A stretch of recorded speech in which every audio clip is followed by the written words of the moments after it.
Friends बना रहे हैं हम आज चावल। मैंने थोड़ा सा लिया, प्याज हो चुका है ब्राउन। अब इसमें डालेंगे टमाटर, अदरक लहसुन का पेस्ट और हरी मिर्च।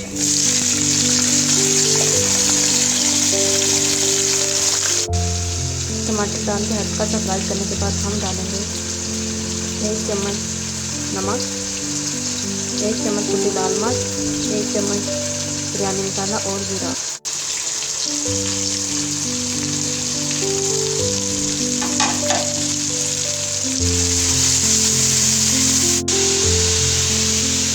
फ्रेंड्स हमारा मसाला भून चुका है। अब हम इसमें डाल देंगे सब्जियाँ, जिसमें मटर, गाजर और शिमला मिर्च और ये हम डाल देंगे सब्जियाँ और अच्छी तरह इनको फ्राई करेंगे।